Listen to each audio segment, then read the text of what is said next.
আর এই মুহূর্তে যে খবরের দিকে নজর রাখবো, আজই রাজ্যে শেষ দিন প্রাক্তন রাজ্যপাল সিভি আনন্দ বোসের। যাওয়ার আগে রাজ্যবাসীর উদ্দেশ্যে চিঠি লিখেছেন প্রাক্তন রাজ্যপাল সিভি আনন্দ বোস। প্রাক্তন রাজ্যপালের মেয়াদ শেষ হলেও পশ্চিমবঙ্গের যাত্রা এখনো শেষ হয়নি। বাংলা আমায় যেতে দেবে না, গান্ধীজির নাম নিয়ে চিঠিতে একই অনুভূতির কথা জানালেন সিভি আনন্দ বোস। হঠাৎ করেই তার ইস্তফা দেওয়ার পরেই জল্পনা শুরু হয় যে কী কারণে তার এই ইস্তফা, যদিও নিজেই তিনি বলেছেন যে এটাই তার সঠিক সময় বলে মনে হয়েছে। তা নিয়েই দীর্ঘ জল্পনাও চলেছে। এবার আজই তার রাজ্যের শেষ দিন। তবে প্রাক্তন রাজ্যপাল সিভি আনন্দ বোস তিনি যাওয়ার আগে রাজ্যবাসীর উদ্দেশ্যেও চিঠি লিখেছেন, যেখানে রাজ্যবাসীর উদ্দেশ্যেই রাজ্যের প্রাক্তন রাজ্যপাল সিভি আনন্দ বোস তিনি চিঠি লিখেছেন রাজ্যবাসীর উদ্দেশ্যে।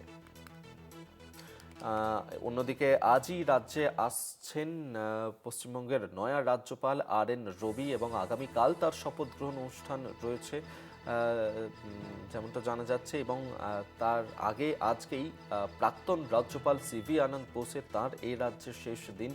তবে রাজ্য ছাড়ার আগে রাজ্যবাসীর উদ্দেশ্যে তিনি একটি চিঠি লিখেছেন এবং সেখানেই তিনি বলেছেন যে তার পশ্চিমবঙ্গের যাত্রা এখনও শেষ হয়নি। রাজ্যপাল হিসেবে তার মেয়াদ শেষ হলেও তার পশ্চিমবঙ্গের যাত্রা কিন্তু এখনও শেষ হয়নি বলেই এই চিঠিতে উল্লেখ করেছেন পশ্চিমবঙ্গের প্রাক্তন রাজ্যপাল সিভি আনন্দ বোস। হঠাৎ করেই তিনার এই ইস্তফা দেওয়া নিয়ে জল্পনা শুরু হয়।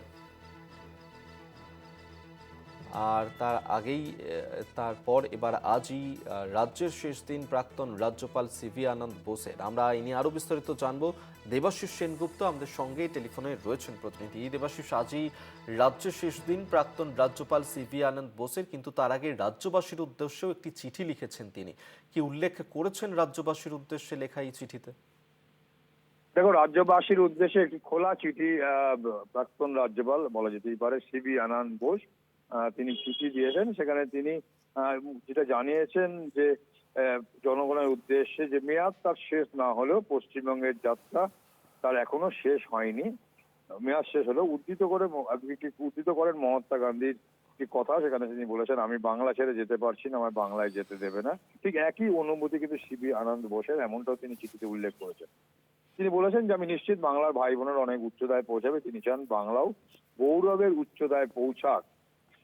এবং কলকাতার লোকভবনে তিনি যেটা জানিয়েছেন যে কলকাতার যে লোকভবন, যে রাজভবনের নাম তিনি লোকভবন করেছিলেন, সেখানে তার ইনিংস শেষ হওয়ার সাথে সাথেই তিনি আবারও সাধারণ মানুষের সমর্থন এবং বিবেচনার জন্য আন্তরিক কৃতজ্ঞতা জানিয়েছেন। কি প্রসঙ্গত যে রাজ্যপাল কিন্তু তার দ্বিতীয় বাড়ি হিসাবে এইখানে তিনি তাকে কৃতজ্ঞতা জানিয়েছেন। কারণটা, তিনি দ্বিতীয় বাড়ি তার ভোটাধিকার কিন্তু তিনি এখানেই করেছেন, অর্থাৎ তিনি চৌরঙ্গী বিধানসভা কেন্দ্রের তিনি কিন্তু একজন ভোটার।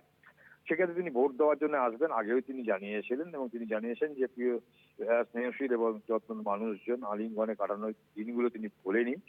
এবং তিনি সকলের সঙ্গে তার যে সহানুভূতি পেয়েছেন, তাদের যে সমর্থন পেয়েছেন, এবং সেই জায়গা থেকে তিনি মনে করেন। এবং পাশাপাশি তিনি যেটা বলেন যে এই সাধারণ মানুষের যেভাবে তিনি সমর্থন পেয়েছেন, সেই সেই কথাও তিনি অনুভূতি ভাগ করে নেন। এবং তিনি যেটা বলেছেন যে যে দেশের পথ দেখানো এই মহান পুরুষ এবং নারীরা জন্ম দিয়েছে যে রাজ্য, সেই জায়গায় তিনি বলেছেন বাংলা কিন্তু পথ দেখিয়েছে। এবং সেই জায়গা থেকে তিনি রবীন্দ্রনাথ ঠাকুরের কিন্তু একটি উদ্ধৃত করেছে, এই জব কার্ড এই পুতির বাণী ছেড়ে দিন বলে একটি রবীন্দ্রনাথ ঠাকুরের কিন্তু একটি কথা তিনি কিন্তু স্মরণ করেছেন। এর পাশাপাশি তিনি বলেছেন যে তিনি যখন সময় পেয়েছেন, যখনই পেরেছেন সাধারণ মানুষের সঙ্গে সেখানে তিনি ছুটে গিয়েছেন, তাদের সঙ্গে খেয়েছেন, একই সঙ্গে তাদের সঙ্গে কথা বলেছেন। এবং পাশাপাশি তিনি বলেছেন যে বাংলা যে উচ্চতায় পৌঁছাক এবং সেই উচ্চতায় তারও কিছু অবদান থাকবে, এরকমটাই তিনি করেছেন। অর্থাৎ তিনি যে বাংলার দিকে চলে গেলেও তিনি যে বাংলাকে ভুলবেন না এবং ভোট দেওয়ার সময় তিনি আবারও আসবেন। তিনি বাংলাকে তার দ্বিতীয় ঘর বলে মনে করছেন, এমনটাই তিনি তার অনুভূতি জানিয়েছেন। তিনি তার মেয়াদ কাল শেষ হলেও তিনি কিন্তু বাংলার সঙ্গে যে ওতপ্রোতভাবে জড়িয়ে থাকবে, বাংলার একাত্মতার সঙ্গে যে জড়িয়ে থাকবে এবং বাংলার যে ভালোবাসা পেয়েছেন, তাই তিনি কিন্তু বাংলার ছেলে মেয়েদের প্রতি কিন্তু তারা আরো অন্য উচ্চতায় পৌঁছাক, এমনটাও তিনি কিন্তু আশা প্রকাশ করে তার এই খোলা চিঠি।